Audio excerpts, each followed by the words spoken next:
अस्सलाम वालेकुम नाज़रीन, प्रोग्राम एग्री बिज़नेस के साथ मैं हूं आपका मेज़बान डॉक्टर अमजद बुखारी। नाज़रीन, मतवाज़न ग़िज़ा हमारी ज़िंदगी की बड़ी अहम मामला है और उसके बगैर जो है गुजारा है नहीं। मतवाज़न ग़िज़ा में क्या क्या ज़रूरी है और गोश्त एक ऐसा एलिमेंट है जिसके बगैर मतवाज़न ग़िज़ा बनती नहीं है। कम से कम पाकिस्तान में और ख़ास तौर पे जो मुस्लिम्स हैं वो गोश्त के बगैर उनका गुजारा है नहीं। तो गोश्त हमारी ज़िंदगी में कितना अहम है, इसको इस्तेमाल करते हुए हमें क्या एहतियात करनी चाहिए, इसका इस्तेमाल कितना होना चाहिए, फिर इसको पकाने के हवाले से जो हमारे यहाँ मुरवजा तरीक़ाकार है वो ठीक है या उसमें कोई इस्लाह की गुंजाइश है। फिर महकमा लाइव स्टॉक जो है हमें साफ़ सुथरा अच्छा गोश्त फ़राहम करने के लिए क्या इक़दामात कर रहा है, जो गोश्त हमारे तक पहुँचता है वो किस हद तक सेहत के एतबार से ठीक है। ये सारे आज के मौज़ूआत हैं। मैं सबसे पहले आपको अपने मेहमानों का तारुफ़ करवा दूँ। मेरे साथ पहले मेहमान मौजूद हैं डॉक्टर मोहम्मद उस्मान साहब। आप सीनियर वेटरनरी ऑफिसर हैं महकमा लाइव स्टॉक के, और लाइव स्टॉक की आप जानते हैं कि वो महकमा है जो हमें अच्छे गोश्त की फराहमी के लिए पस पर्दा इक़दाम कर रहा होता है, और हमें अगर ये अच्छे जानवर जो है सेहतमंद जानवर जो है वो फराहम करेंगे तो हमें अच्छा सेहतमंद गोश्त मिलेगा। दूसरे मेहमान मौजूद हैं डॉक्टर सईद अख्तर साहब। आप डीन हैं फैकल्टी ऑफ फूड साइंसेज़ के और शुबा फूड साइंसेज़ के चेयरमैन हैं और तवील अरसे से फूड साइंसेज़ में काम कर रहे हैं, बड़ी खिदमात हैं। उनसे भी जानने की कोशिश करेंगे कि गोश्त की हमारी ज़िंदगी में क्या अहमियत है। और तीसरे मेहमान मौजूद हैं ज़हूर अहमद जोइया साहब। आप समाजी रहनुमा हैं और उसके साथ साथ जो है इस शोबे में देहात में बड़ा काम कर रहे हैं, और दही लोग किस तरह अपनी ज़िंदगी गुजार रहे हैं उससे भी जो है इनका बड़ा राब्ता और मुंसलिक रहते हैं। उनसे भी पूछेंगे कि उनकी क्या राय है। बहुत शुक्रिया आप तीनों मेहमानों का। डॉक्टर साहब, पहले तो ये बताइएगा कि महकमा लाइव स्टॉक के पास कोई ऐसा प्रोजेक्ट है पाइपलाइन में जिससे हमें फ्यूचर में जो गोश्त की कीमतें हैं जो आसमान से बातें कर रही हैं, इसमें कोई कमी का इम्कान हो? जी बिल्कुल, जैसे आपने प्राइस की बात की है तो गोश्त की प्राइसेस भी जो हैं वो बहुत ज़्यादा इस वक्त हो चुकी हुई हैं। अहमियत की बात तो उस वक्त करें जब लोग खरीद कर खा भी सकें। बिल्कुल ऐसा ही है। इसमें प्रोडक्टिविटी एनहांसमेंट के ऊपर गोश्त की पैदावार को बढ़ाने के लिए महकमा लाइव स्टॉक की तरफ से काफ़ी सारे प्रोजेक्ट्स के ऊपर ऑलरेडी काम हो भी चुका है और इस वक्त वो पाइपलाइन में भी हैं, चल भी रहे हैं। ठीक है। उसमें अगर मैं बात करूं सेव दी काफ एक हमारा प्रोजेक्ट था, वो बड़ा सक्सेसफुली अल्हम्दुलिल्लाह पूरे पंजाब में चला, कंप्लीट हो गया। जी बिल्कुल कंप्लीट हो गया। इसके साथ फील्ड लॉट फैटनिंग का था जिसका मेन मकसद था कि बीफ प्रोडक्शन को हमने एनहांस करना है उसमें। इसका एक और पहलू अगर मैं डिज़ीज़ कंट्रोल के हवाले से बात करूं तो उस पर भी लाइफ स्टॉक का मेन जो फोकस रहा है ताकि गोश्त की क्वालिटी को इस हद तक बेहतर किया जा सके कि वो हमें एक्सपोर्ट भी अगर करनी हो तो हम वो ईज़िली कर सकें, क्योंकि उसके ऊपर किसी किस्म की कोई पाबंदी ना उसके ऊपर कोई लगा सके। ठीक है। तो इस हवाले से जो हमारी वैक्सीनेशन, ये जो सारा कुछ आप बता रहे हैं, इससे कहीं कोई इम्कान है कि गोश्त की कीमतें कम हो जाएंगी? जी बिल्कुल, लेकिन पैदावार बढ़ेगी तो फिर पैदावार बढ़ेगी, लेकिन दूसरा फैक्टर आबादी की जो इजाफा उससे ज़्यादा तेज़ी से बढ़, उससे तेज़ी से उसमें इजाफा हो रहा है। लेकिन कुछ हद तक हम इंशाल्लाह इस लेवल पे पहुंच जाएंगे कि इन चीज़ों को हम मिनिमाइज़ कर सकें, इस गैप को या शॉर्टेज को। ठीक है। डॉक्टर साहब ये बताइएगा कि ये अमूमन हमारे यहाँ तासुर है, डॉक्टर साहबान भी कहते हैं कि जी छोटा गोश्त खाएँ, मटन इस्तेमाल करें, और दुनिया में हम देखते हैं कि जी बीफ के तरफ रुझान ज़्यादा है। ये मटन और बीफ में फ़र्क क्या है? बुनियादी तौर पे मैं समझता हूँ कि जहाँ तक इसकी न्यूट्रिशन का ताल्लुक है वो बहुत ज़्यादा इसमें फ़र्क नहीं है। सिर्फ ये है कि एनिमल स्मॉल है, एनिमल लार्ज एनिमल है। अच्छा, देखें वही ग़िज़ाइयत जो है वो ग़िज़ाइयत में देखें गोश्त बुनियादी तौर पर प्रोटीन का सोर्स है। ठीक है। वो पोल्ट्री हो, छोटा गोश्त हो, बड़ा हो या किसी भी हो, ये आपके जिस्म में जो बेसिक न्यूट्रिएंट आपको देता है वो आपको ये प्रोटीन देता है। आपकी इस वक्त आपकी अपनी भी और मेरी भी इनकी हमारी प्रोटीन की ज़रूरियात पूरी नहीं हो सकती अगर गोश्त ना हो। गोश्त में आगे जो पोल्ट्री है जो लोग गोश्त नहीं खाते, बिल्कुल नहीं खाते, कुछ मजहबी एतबार से भी बिल्कुल, वो फिर अपनी उनको हम वेजिटेरियंस कहते हैं। हाँ। वेजिटेरियन, और ये मैंने पहले भी बताया है कि कोई भी खुराक इंसानी जिंदगी के लिए, ये बका के लिए उसकी वो हरफ़े आखिर नहीं है। उसकी वजह ये है कि अल्लाह पाक ने खुराक की टाइप्स इतनी बना दी हैं कि अगर एक चीज़ आप एक जगह से नहीं लेते तो आपके पास ऑप्शन है। अगर आप सेब से कोई चीज़ आपको नहीं मिल रही, महंगा है, तो आप वो दूसरी चीज़ किसी गाजर से ले लें, किसी वेजिटेबल से ले लें। और ये जो चीज़ों की प्राइसेस है ना सर, ये अल्लाह पाक की तरफ से मुतय्यन नहीं की गई। ये प्राइसेस जो हैं ये हमारे अपने काम है कि ये इकोनॉमिक्स का असूल है, डिमांड और सप्लाई का है।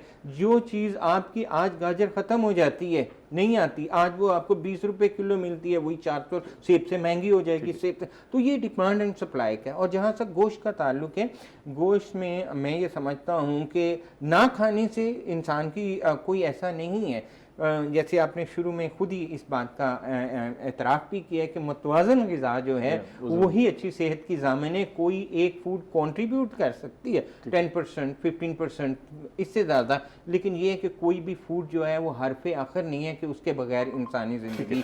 अगर जो लोग गोश्त नहीं खाते, हाँ, उनमें कोई ऐसी डेफिशिएंसी, तो वो प्रोटीन के डिफरेंट, वो आप तो गोश्त की बात करते हैं, वो तो एनिमल प्रोडक्ट्स ही नहीं खाते। वो और भी कोई एक ऐसी भी क्लास है जो अंडे भी नहीं खाते, ऐसी भी क्लास है।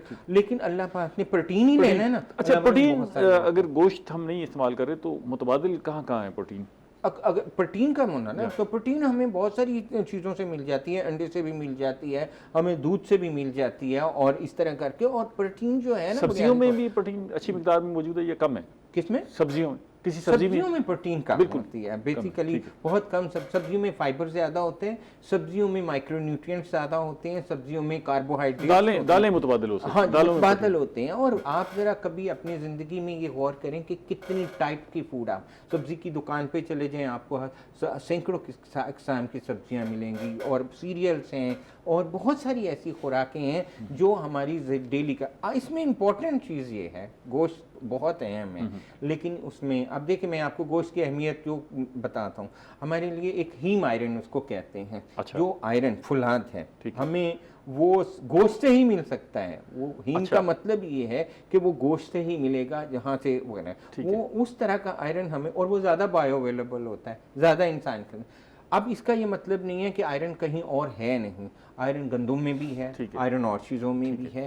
तो जब हम इसका अहाता करते हैं ना चीज़ों का, खुराक का, तो हमारी ज़रूरियात अल्लाह पाक ने इतनी वैरायटी ऑफ फूड है। और हमारे यहाँ एक तसव्वुर भी है सेहत का, बुनियादी असूल जो न्यूट्रिशन का है कि आप डाइवर्सिफिकेशन की तरफ जाएँ। जितनी डाइवर्सिफाइड फूड आप खाएंगे उतनी आपकी अच्छी सेहत की ज़मानत ये देते हैं। तो इस हवाले से मैं समझता हूँ कि गोश्त भी, जैसे एक पिछले प्रोग्राम ने हमने ये बात की थी कि दूध जो है उसके बारे में भी ये मिथ है कि ये एक मुकम्मल ग़िज़ा, कोई भी मुकम्मल ग़िज़ा नहीं है। मुकम्मल ग़िज़ा वही है जो डिफरेंट सोर्सेज से है। ज़रूर साहब ये बताइएगा कि ये अभी डॉक्टर साहब कह रहे हैं कि जी हमें मुतवाज़न ग़िज़ा इस्तेमाल करनी चाहिए, गोश्त भी उतना इस्तेमाल करना चाहिए कि जी जितनी हमें ज़रूरत है। तो हम तो गोश्त जो है वो जब भी आप किसी रेस्टोरेंट में जाएं तो कढ़ाई गोश्त सबसे एक तरफ और बाकी सारी डिशेस एक तरफ, और कढ़ाई गोश्त इतना हम ये इसको चस्के के तौर पे हम खा रहे हैं, या वाकई अगर हम ये खाते हैं तो इस मकसद के लिए कि हमारी ग़िज़ाई ज़रूरत पूरी हो?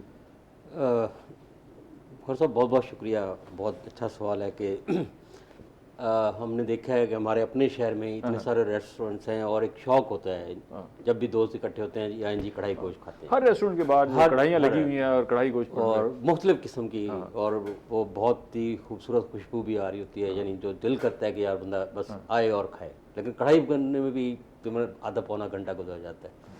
तो मेरे ख्याल में ये हमारे इस धरती की, क्योंकि हम मजहबी तौर पे कल्चर बन गया है, कल्चर भी बन गया है। और देखिए ये सदियों से चला आ रहा है, कढ़ाई गोश्त तो सदियों से नहीं चल रहा है। ये तो अगर गोश्त की बात करें कि एक पाव गोश्त होता है और आधा किलो टमाटर होते हैं। हंटिंग करते थे जंगलों में तो वो गोश्त ही खाते थे। जिस तरह अभी डॉक्टर साहब भी फरमा रहे थे कि यानी मुख्तलिफ सोर्सेज हैं जिससे हम प्रोटीन ले सकते हैं। अब वो मुख्तलिफ सोर्सेज ख़त्म होते जा रहे हैं ना।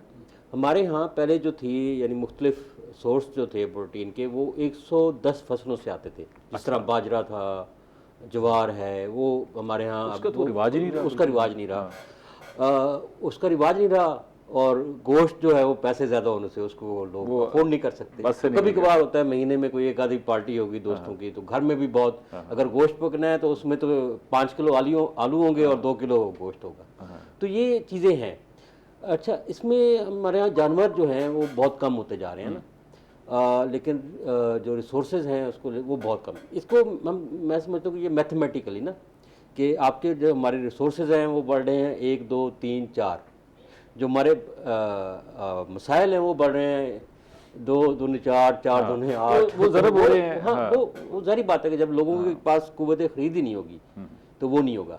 एक और शायद डॉक्टर साहब मुझे मेरी तस्दीक फरमाएंगे कि अभी कोविड जो आया, कोविड-19 जिसको हम कहते हैं, मिथ है या अल्लाह बेहतर जानता है कि हमारे यहाँ आपने देखा होगा पाकिस्तान के अंदर इतने पेशेंट नहीं हुए, लेकिन हमारे साथ वाले मुल्क में बहुत ज़्यादा हुए, क्योंकि उनके यहाँ गोश्त नहीं खाया जाता, हमारे यहाँ गोश्त खाया जाता है, यानी इम्यूनिटी सिस्टम आपका बूस्ट करता है गोश्त खाने से। ये डॉक्टर साहब से पूछेंगे कि इम्यूनिटी सिस्टम किस हद तक जो है इसकी इंपॉर्टेंस है, लेकिन मैं ज़रा डॉक्टर उस्मान साहब को शामिल करूँ। डॉक्टर साहब ये बताइएगा कि जब भी लाइफ स्टॉक वालों से बात करें ना, तो वो जिन चीज़ों पर फोकस कर रहे होते हैं वो बड़े जानवरों पर फोकस कर रहे होते हैं। ये बड़ा कम सुनने में आया है कि जी आप बकरियों के फ़रोग के लिए काम कर रहे हूँ और दुम्बों के फ़रोग के लिए काम कर रहे हूँ, इसकी वजह क्या है? नहीं, दोनों साइडों पे काम अल्हम्दुलिल्लाह पूरी एक्टिविटीज़ जो हैं वो कंप्लीट हो रही हैं और पूरे SOPs के साथ हम उसको लोगों को अवेयरनेस उसमें ला रहे हैं। और लोग अब कमर्शियली लेवल के ऊपर भी, डॉक्टर साहब मैं बता रहा हूँ कि फैटनिंग प्रोग्राम में बहुत सारे लोग इन हो रहे हैं, इवन इंडस्ट्रियलिस्ट इसमें अब बहुत ज़्यादा इन हो रहा है इस बिज़नेस में जी। इसमें मैं एक और चीज़ ऐड कर दूं कि गोश्त की जो क्वालिटी है दैट इज़ इक्वल, चाहे वो छोटा है चाहे बड़ा है, उसकी एक ख़ास स्टेज है जिसके ऊपर गोश्त की आइडियल स्टेज होती है, आप जानवर का गोश्त इस्तेमाल कर सकते हैं। वो मैं थोड़ा सा ऐड कर देता हूँ इसमें। मार्बलिंग हम एक टेक्निक उसमें बोलते हैं कि फ़ैट की परसेंटेज मसल्स के अंदर, उसे हम मार्बलिंग कहते हैं। अच्छा। जितनी अच्छी वो मार्बलिंग की स्टेज होगी उतना अच्छा ग़िज़ाइयत उसकी मैक्सिमम होगी। ठीक है। अब आम शहरी को कैसे पता चलेगा कि मार्बलिंग ठीक है या नहीं है? तो वो एज के हिसाब से उसको डिसाइड कर सकते हैं। ठीक है। अगर मैं बीफ की बात करूं जिसमें काऊ और बफ दोनों का आता है, अब अगर उस दोनों के कंपैरिजन में हम चले जाएं तो जो इसका भैंस का जो गोश्त होता है, जो कट्टे का गोश्त जिसकी लाइकनेस भी ज़्यादा है हमारी फील्ड के अंदर, उसको ज़्यादा पसंदीदगी का लोग उस पर इजहार करते हैं। वो कोलेस्ट्रॉल में लो होता है और मिनरल्स में ज़्यादा होता है, ठीक है, एज़ कम्पेयर टू काऊ। ठीक है। अच्छा, अब उसकी स्टेज कौन सी है जो बेहतरीन स्टेज है, आइडियल स्टेज है? ठीक है। जब जानवर का वज़न लाइव वेट 4.5 से 5 मन हो, उसकी हम जो गोश्त की परसेंटेज है वो हम 50% रखते हैं। वो 5 मन अगर उसका लाइव वेट है तो उसका जो गोश्त की परसेंटेज निकलनी है वो 2.5 मन, 3 मन निकलनी है। वो तो 40 मन के जानवर भी वो आइडियल स्टेज है, उनकी मार्बलिंग की रेशो फिर कम हो जाती है ना जी, उसकी ग़िज़ाइयत भी उसी वाले से फिर कम होगी। इसमें मजीद बात करते हैं, ब्रेक ले लें। अजीज हमारे साथ रहिएगा, मिलते हैं एक छोटी सी ब्रेक के बाद।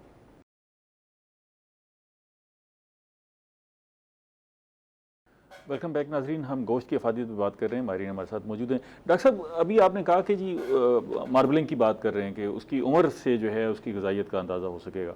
अब ये तो हो गया ना कि आपने जानवर की उम्र या उसके साइज़ और उसके वज़न को देख लिया। मैं एक आम कस्टमर हूँ, मुझे तो नहीं पता, मेरे सामने तो गोश्त टंगा हुआ है, मेरे पास क्या फार्मूला है ये जांचने के लिए गोश्त सेहतमंद है या इसमें ग़िज़ाइयत ठीक है या कम है? उसमें दो चीज़ें हैं। एक तो उसका टेक्सचर आपको बता देगा गोश्त का कि साफ़ सुथरा है, सेहतमंद है। वो गोश्त वैसे ही लटका हुआ कसाई के फट्टे पर नज़र आ जाता है कि ये गोश्त साफ़ सुथरा है, क्योंकि उसमें अडल्ट्रेशन, पता ही नहीं लगने देते। उसमें अडल्ट्रेशन का भी एक इशू आता है, प्रेशर लगा दिया या कोई ज़्यादा एजड जानवर हुआ तो उसको पानी शानी लगा। मिलावट कौन सी हो सकती है? इसमें जो ज़्यादा करते हैं ना जी, 90% वो पानी का प्रेशर ही लगाते हैं जो कसाई है ना जी, उससे फिर गोश्त बड़ा हेल्दी नज़र आता है और साफ़ सुथरा नज़र आता है। लेकिन वो जब बंदा घर लेके जाता है उसमें से वो सारा पानी निकल आता है। 5 किलो गोश्त में कितना पानी इन किया जा सकता है, आपका तजुर्बा? ये तकरीबन 2 से 3% का है। इससे क्या कमा लेते होंगे? सिर्फ गोश्त खराब करने वाली बात है। और आप 10 रुपये ज़्यादा ले लें, यही 10 रुपये इजाफी आप कमा लेते होंगे। गोश्त को भी आपने ख़राब की, उसकी हैयत भी ख़राब की, उसकी शक्ल भी ख़राब की, और उसका जो सेहत के ऊपर जाके अगले इफेक्ट आना है वो ज़्यादा हार्मफुल है जी। डॉक्टर साहब, इसका सेहत पे इफेक्ट होगा ये जो प्रेशर से गोश्त में पानी डालते हैं? पहले भी जैसे मैंने कहा है कि अगर हम इसको देखें तो पानी ही ऐड हो रहा है। इसके पकाते हुए थोड़ा सा पानी कम डालें। बुनियादी तौर पे जो उसका ऑब्जेक्टिव है वो पैसा प्रॉफिट मेकिंग है। इसमें जो उसकी क्वालिटी को मैं नहीं समझता कि पानी अगर साफ़ सुथरा है, अगर पानी ही उसने को ख़राब लगाया है तो वो तो पानी अपने साथ कैरी कर रहा है चीज़ों को, लेकिन पानी इट्सेल्फ साफ़ सुथरा है तो उससे कोई उसकी न्यूट्रिशन को या हाइजीन को उससे कोई फ़र्क नहीं। सिवाय इसके कि उसका वेट बढ़ जाए और वज़न में उसको पैसा ज़्यादा। वो पानी को अगर 14-15 रुपये छोटे गोश्त को लगाता है तो 14-15 जो भी रेट है वो पानी उस प्राइस में बेसिकली बेच रहा है, बेशक वो 100 ग्राम उसमें चला जाए, 50 ग्राम।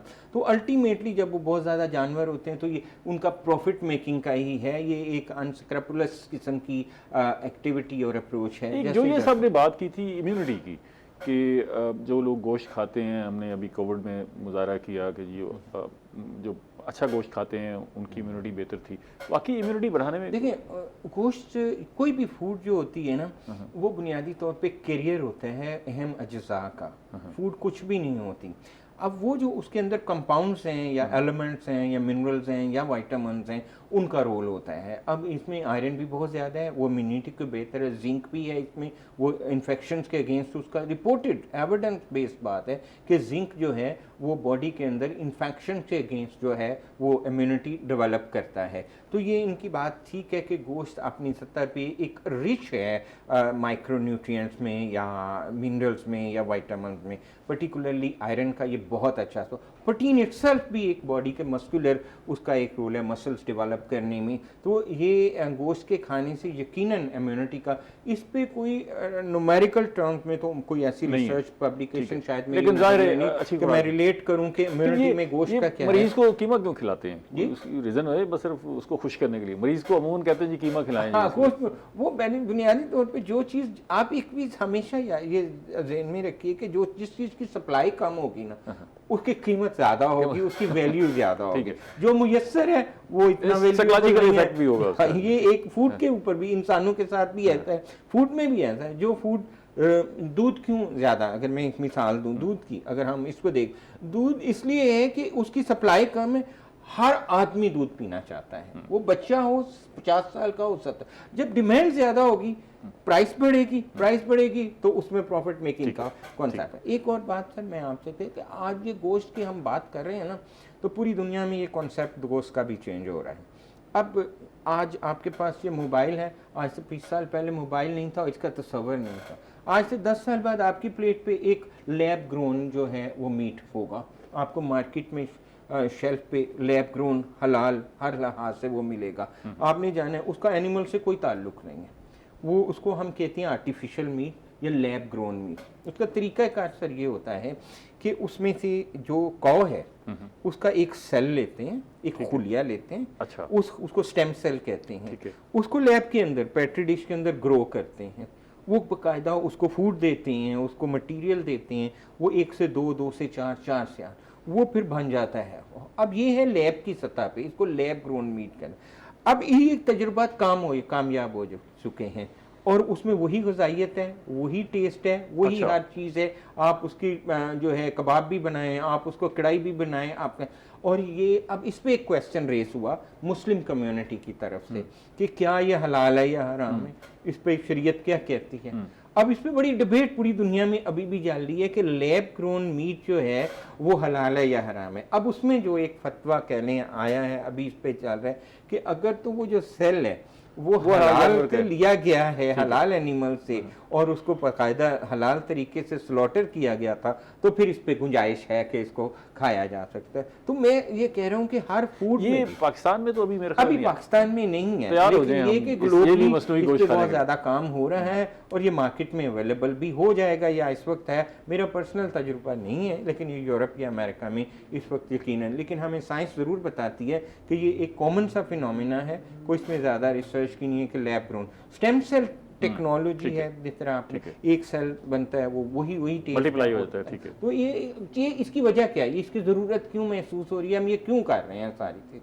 इसमें इसके पीछे एक ही चीज़ है, वो है कि आप एक ग्रीन हाउस गैस है, वो मुसलसल, जैसे मैंने पहले भी एक दफ़ा जिक्र किया कि वो फ़िज़ा में जाती है सीधी, जो आपकी फ़िज़ा में जो आपकी लेयर है उसको वो डैमेज करती है और उससे ग्लोबल वार्मिंग और क्लाइमेट चेंज का इशू आ रहा है।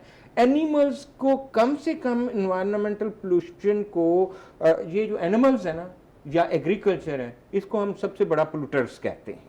ये फ़िज़ा को पोल्यूट करने में किसी ना किसी हवाले से इनका रोल है। अब हम जो है दुनिया बहुत आगे निकल चुकी है, टेक्नोलॉजी बहुत आगे निकल चुकी है, हम फार बिहाइंड हैं उनसे। अब इसको वो कह रहे हैं कि जी अब दुनिया से ये जो एनिमल्स का वजूद ख़त्म कर दिया जाए, लैब में ही गोश्त बनाया जाए, आर्टिफिशियल मिल्क बनाया जाए। अगर हमने आगे एक साफ़ सुथरा और इन्वायरमेंट फ्रेंडली माहौल चाहिए अगर हमें, तो हमें बहुत सारे बड़े बड़े आप मसनूई ज़िंदगी में लेके जाने की कोशिश कर रहे हैं। आप कैसे ये मसनूई दूध और मसनूई गोश्त और ज़िंदगी आ रहे हैं ना मार्केट में हम। अच्छा, जो ये सब ये अभी डॉक्टर साहब ने जिक्र किया कि ये डिमांड एंड सप्लाई जो है ना, ये तयन करती है शय की अफादियत का, अहमियत का। तो हमारे यहाँ मैं ये देखता हूँ कि देहात में तो गोश्त मैसर ही नहीं है। मतलब शहर में तो आप जाके कसाई से आधा किलो पाव गोश्त लेके आते हैं और अपनी हांडी बना लेते हैं। देहात में तो गोश्त का कोई जरिए, वहाँ तो कसाई की दुकान है ही नहीं ना। अच्छा, ज़्यादा से ज़्यादा आपको, अगर आपने मुर्गी पाली हुई है तो आपको वहाँ से मिल जाएगी प्रोटीन, मछली का भी तस्वर नहीं है। सिर्फ इसके अलावा कि शादी पे ही आप सारी कसर निकाल लें 6 महीने की, और तो कोई रास्ता नहीं है। नहीं, इसमें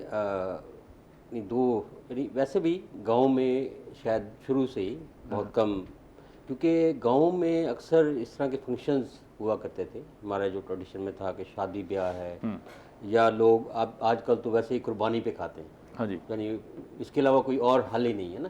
क्योंकि वो डिमांड एंड कंजम्पशन जो है वो इतनी शहरों की तरफ कन्वर्ट हुई है कि अब ख़ास तौर पे आपको गांव के अंदर भी वो देसी मुर्गी नहीं मिलती, वो रखी हुई है। लेकिन ये तो गोश्त है, ये तो बड़ी ज़रूरत है ना। इसके आपके ख्याल में कोई इसमें देहात में भी दुकानें बननी चाहिए कोई? आखिर देखें ना, उनके पास तो गोश्त की अवेलेबिलिटी का बड़ा मसला है। वो परचेजिंग पावर पे है ना, कि अब एक किसान की आमदनी बहुत ज़्यादा कम है और वो पूरे महीने भर की, या यानी उनकी तो दाल कौन सी सस्ती है, सब्जियां कौन सी सस्ती हैं, कुछ चीज़ें खुद प्रोड्यूस कर रहे होते हैं ना, सब्जियां, कुछ चीज़ें। ठीक है, तो अब वो शशमाई की उनकी आमदनी होती है एक फसल की। ठीक है, तो अगर वो एक फसल की जो है वो एक हफ्ते में लगा दें तो उनके पास बचेगा क्या?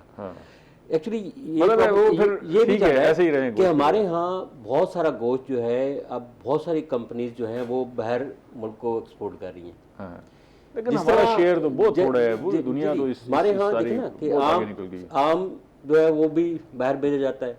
जो पाकिस्तान में अच्छी प्रोडक्शन होती है वो यहाँ पे नहीं होती। अच्छा, अब गंदम हम पैदा करते हैं, लेकिन गंदम हम बाहर भेज देते हैं, फिर दूसरे मुल्कों से लेके आ जाते हैं महंगे दामों। वो तो कभी-कभी ऐसा हो गया ना जी। ये चीज़ें हैं कि ये पॉलिसी मेकिंग का हिस्सा है कि अगर कुछ रियासत इस तरह की पॉलिसी बनाए कि अगर उनको भी, आम शहरियों को भी जो गाँव देहात में रहते हैं, उनके लिए कौन सा फूड स्टफ होना चाहिए और उनकी परचेजिंग पावर भी होनी चाहिए, यानी फैसिलिटेट करें ना। एक रियासत जिस तरह होती है कि रियासत जो कहते हैं कि एक रियासत जो है माँ का किरदार अदा करती है, और पाकिस्तान के सारे शहरी जो हैं वो इस रियासत के बच्चे हैं, तो एक बच्चा जो है वो ज़्यादा खा रहा है और एक दूसरे बच्चे जो है वो बहुत कम खा रहे हैं, तो इसमें कहीं ना कहीं फॉल्ट जरूर, रिसोर्सेज की इक्वल डिस्ट्रीब्यूशन होनी चाहिए। इसीलिए मैं कह रहा था कि भाई उनको भी जो है दही इलाकों में रहने वाले लोगों को गोश्त किसी न किसी ज़रिए से फराहम करना चाहिए, ताकि आप खुद ही कह रहे थे कि इम्यूनिटी बेहतर होती है तो फिर उनकी इम्यूनिटी के पीछे रह जाएगी। अच्छा, अब ये बताइएगा डॉक्टर साहब कि इस वक्त जो है लाइफ स्टॉक किन शोबों में काम कर रहे हैं, और महकमा लाइफ स्टॉक की जो है वो जिम्मेदारी है क्या? एक तो ये आप देख रहे हैं कि भी जो जानवर हैं उनकी तादाद बढ़ानी है, वहाँ पर बीमारी वगैरह है, उसमें कमी लानी है। इसके अलावा भी कुछ ये लोगों के अंदर जो प्रमोशन के लिए कोई एक्टिविटीज़ के, हम अपनी गोश्त की जो किल्लत है इसको पूरा करने के लिए को आगे आएँ, इसके लिए कोई बाहर से आप सीमेंस मंगवा रहे हूँ, लोगों को फराहम कर रहे हूँ। किसी ज़माने जो है वो इस पर काफ़ी सारा काम हुआ, तो वो क्या सूरत हाल है? सबसे पहला तो जो हमारा डिपार्टमेंट का बेसिक काम है वो डिजीज़ फ्री जोन्स बनाना है। ठीक है, पूरे पंजाब के अंदर, अगर लाइफ स्टॉक डिपार्टमेंट पंजाब की मैं बात, ठीक है, उसमें नंबर 1 पे जो हमारी डिजीज़ है जो हमें परेशान करती है एक्सपोर्ट के लिहाज से भी, और जानवर के जो इकोनॉमिकल लॉसेज होते हैं फार्मर के, वो है मुँह खुर, FMD, foot and mouth disease हम जिसे कहते हैं, क्योंकि ये पूरी दुनिया में बैन है। अगर सबसे ज़्यादा जो है, जी बिल्कुल, सबसे ज़्यादा इकोनॉमिकल लॉसेज इस बीमारी से होती हैं। तो इसके लिए मुँह खुर में होता क्या है अमूमन? इसकी मुँह खुर की जो अलामात हैं, सबसे पहले तो टेम्परेचर होगा जानवर को 105-6 डिग्री सेंटीग्रेड तक चला जाएगा, जानवर ऑफ फीड हो जाएगा, सेपरेट होकर बैठ जाएगा, ऑफ खाना पीना उसका बंद हो जाएगा, और 3 से 4 दिन के बाद डिजीज़ की सिविरिटी के ऊपर डिपेंड करती है ये चीज़, उसके छाले जानवर के मुंह में बनने शुरू हो जाते हैं, जिससे वो ऑफ फीड रहता है और 15-20 दिन तक जानवर अपना वेट लूज़ करना शुरू कर देता है। इसी तरह पाँव में खुदा न खास्ता बन गया तो वो भी जो बड़ा उसके लिए मोर्टेलिटी रेट क्या है? मोर्टेलिटी रेट इसमें कम है, इकोनॉमिकल लॉसेस बहुत ज़्यादा हैं इसमें। मोर्टेलिटी रेट तो वजन कम हो जाएगा, जी बिल्कुल, जी बिल्कुल, जी बिल्कुल। अब देखें जो जानवर 15-20 दिन में जो उसने अपना वेट लॉस किया है, अब उसको दोबारा बहाल करने के लिए उससे 4 गुना टाइम चाहिए, उसके ऊपर भी इसी तरह चाहिए, देखभाल भी। अच्छा, एक तो आपका फोकस हो गया कि आप मुँह खुर की बीमारी को जो है कंट्रोल करना चाहते हैं मैक्सिमम, ताकि जो जानवर हमारे पास हैं वो सेहतमंद हों। जी बिल्कुल। इसके अलावा भी कोई ऐसी बीमारी है जो लंपी स्किन तो अब कंट्रोल हो गई? जी अल्हम्दुलिल्लाह। लंपी स्किन इसके अलावा भी कोई ऐसी है बीमारी जो आपको डिस्टर्ब कर रही हो, बहुत ज़्यादा आपको परेशान कर रही हो, लेकिन इसका जवाब ब्रेक के बाद दूंगा। नाज़रीन हमारे साथ रहिएगा, मिलते हैं एक छोटी सी ब्रेक के बाद।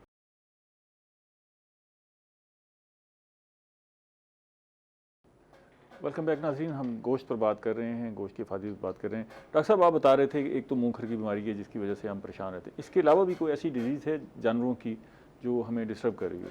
अगर हम बड़े जानवरों की बात करें, गाय भैंस की, तो उसमें ब्लैक वाटर की डिजीज़ है जिसे हम आम लैंग्वेज में चौड़े मार की बीमारी कह देते हैं। जो कि सिर्फ काऊ में आती है। ठीक है। वो इसमें भैंसों में उसके चांसेस बहुत कम होते हैं, बल्कि रेयर चांसेस हैं। इसी तरह अगर छोटे जानवरों की हम बात करें तो उसमें अंतड़ियों का जहर है, ईटीवी है, इसी तरह पीपीआर की बीमारी है जिसे हम काटा की बीमारी कह देते हैं, और प्लोरोनमोनिया है। ये ज़्यादा उन्हें डिस्टर्ब करती हैं। लेकिन जब आप कोई बीमारी जो है वो ज़्यादा फटल हो जाए और जानवर की हालत बहुत ख़राब हो जाए, तो आप खुद क्या रिकमेंड करते हैं फार्मर को कि भी आप उसको काट लें, ज़िबा कर दें जानवर को, या नहीं? उसमें डॉक्टर साहब जो लाइफ स्टॉक डिपार्टमेंट का हमारा जो पिछले कई सालों से इसके ऊपर बड़ा फोकस हुआ है डिजीज़ कंट्रोल मैकेनिज़्म। ठीक है। लाइफ स्टॉक डिपार्टमेंट की तरफ से बीमारी को रिपोर्ट करने का एक मैकेनिज़्म डेवलप कर दिया गया। ठीक है। आज से चंद साल पहले ये होता था कि एक गांव में किसी एक फार्मर के जानवरों को बीमारी आई है तो उसी को ट्रीटमेंट देनी है, ट्रीटमेंट दे के तो वो काम ख़त्म, जानवर हेल्दी हो गए, रिकवर कर गया उस बीमारी से, काम ख़त्म। लेकिन अब जो डिपार्टमेंट लाइफ स्टॉक डिपार्टमेंट कर रहा है डिजीज़ रिपोर्टिंग मैकेनिज़्म का, उसमें एक रिंग वैक्सीनेशन की जो एक्टिविटी है वो हमारी परफॉर्म की जाती है। किसी भी किस्म की खुदा न खास्ता बीमारी की आउटब्रेक हुई है, वहाँ का जो मुतलका स्टाफ है हमारा, जो कि हर यूनियन काउंसिल लेवल के ऊपर पोस्टेड है, वो उस बीमारी को रिपोर्ट करेगा। इवन अगर वो खुद रिपोर्ट नहीं कर सकता तो फार्मर को ये फैसिलिटी दी गई है एक ऐप के जरिए। रिपोर्ट हो गई। आपने क्या किया फिर? आपने उसकी कोशिश की कि भी ये इसको सेहत की तरफ वापस लाया जाए? जी बिल्कुल। अगर वो नहीं आ सका जी, फिर आप ये रिकमेंड करते हैं कि भाई उसको ज़िबा कर दिया? देखिए कुछ डिजीजेज ऐसी हैं जैसे ब्लैक वाटर है, चौड़े मार है, उसमें जानवर का जो गोश्त है वो ब्लैकिश कलर का हो जाता है। अच्छा। उसमें रिकमेंडेड होता है कि इस जानवर को कल कर दिया जाए, इसको ब्रीड कर दिया जाए ज़िबा करके। अच्छा। उसका गोश्त इस्तेमाल नहीं होता। इसी तरह तो फॉलो तो कोई नहीं करता होगा, बस वो बाज़ का उसको ज़ाया कर देते हैं। ये जो बीमार जानवर को ज़िबा करके हम बेचते हैं, जी जी, इसके सेहत पे असरात होते हैं गोश्त खाने वाले की सेहत? नेचुरली बीमारी इटसेल्फ बॉडी के अंदर ऐसी हार्मोनल चेंजेस आती हैं और ऐसे टॉक्सिन्स भी उससे प्रोड्यूस होते हैं, और इसके अलावा ओवरऑल उसका जो है मीट की क्वालिटी पे भी उसका इम्पैक्ट आता है। और बीमार जानवर का गोश्त अपने साथ माइक्रोब्स और दूसरे कंटामिनेंट्स को भी कैरी करता है। तो नेचुरली अगरचे हम इसको दूसरे तनाजुर में देखें कि गोश्त एक ऐसी कमोडिटी है जिसको हमें प्रॉपरली कुक करना पड़ता है, उसमें दो तरह के प्रॉब्लम होते हैं। जो तो कंटेजियस किस्म के प्रॉब्लम होते हैं वो तो कुकिंग से हम ख़त्म हो जाते हैं, अगर कोई माइक्रोब्स हैं कोई और तरह।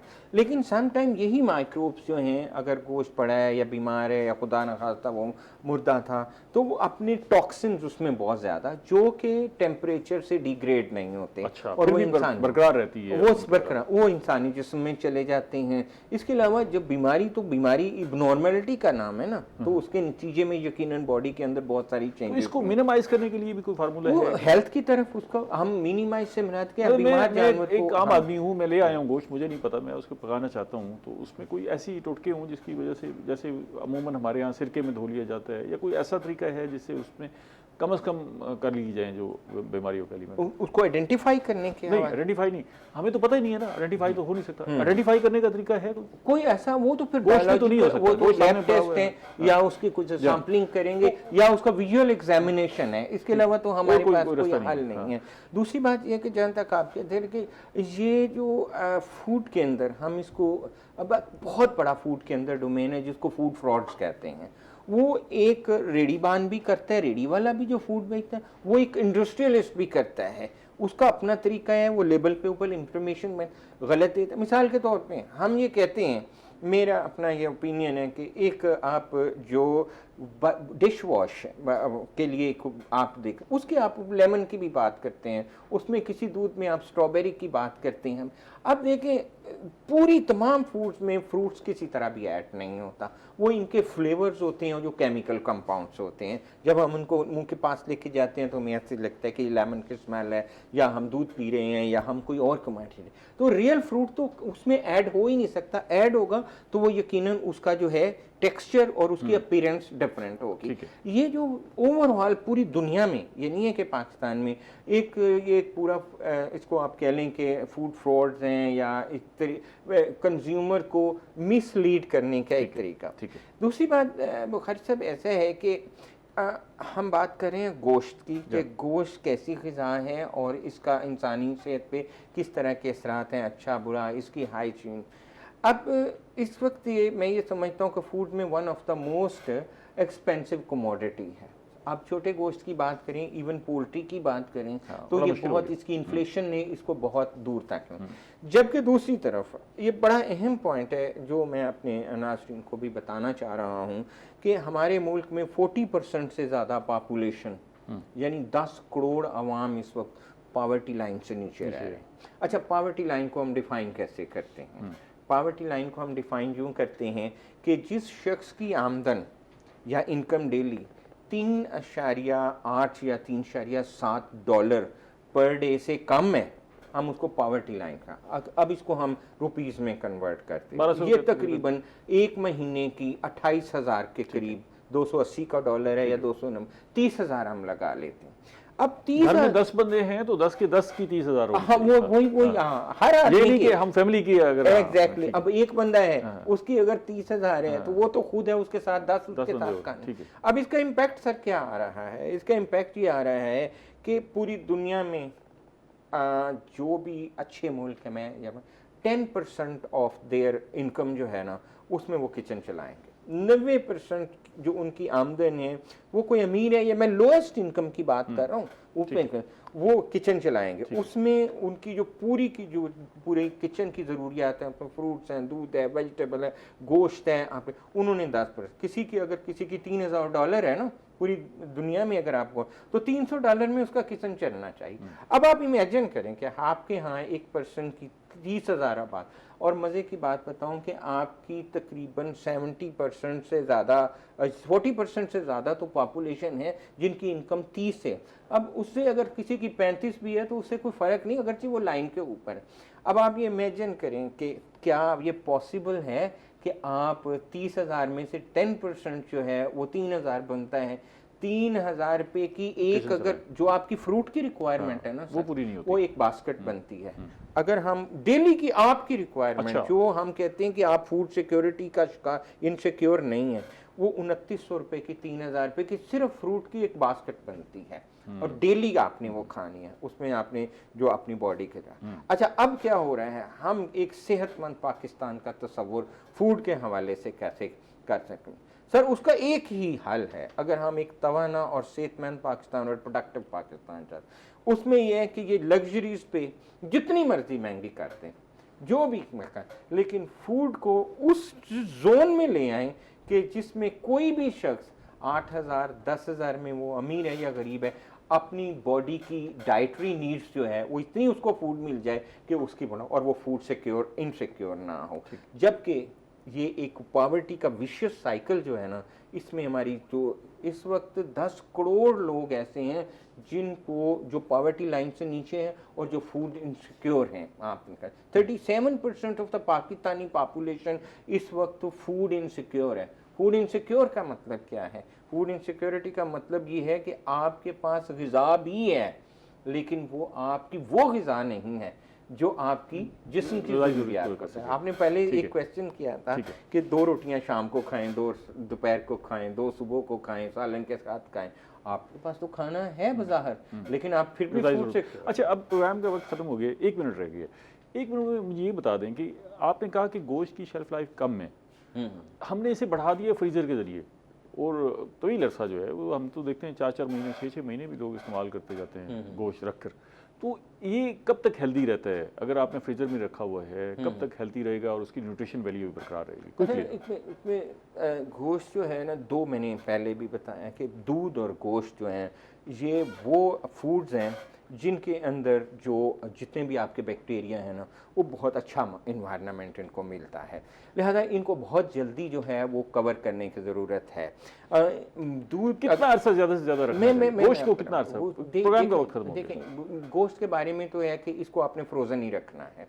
अच्छा, सम टाइम यानी 0 डिग्री सेंटीग्रेड के फ्रोजन होगा गोश्त। कभी कितना अरसा रख लें तो उसकी आप फ्रोजन में भी ये आप इसको कोई 1 महीना या इससे ज्यादा नहीं रख सकते, 1 महीना। कुछ ऐसे माइक्रो ऑर्गेनिजम्स हैं जो फ्रोजन में भी अपना काम कर जाते हैं, -4 पे भी जाके वो अपना कुर्बानी का गोश्त भी 6-6 महीने नहीं चलाना चाहिए। हाँ, मतलब नहीं, इतना नहीं। बहुत शुक्रिया।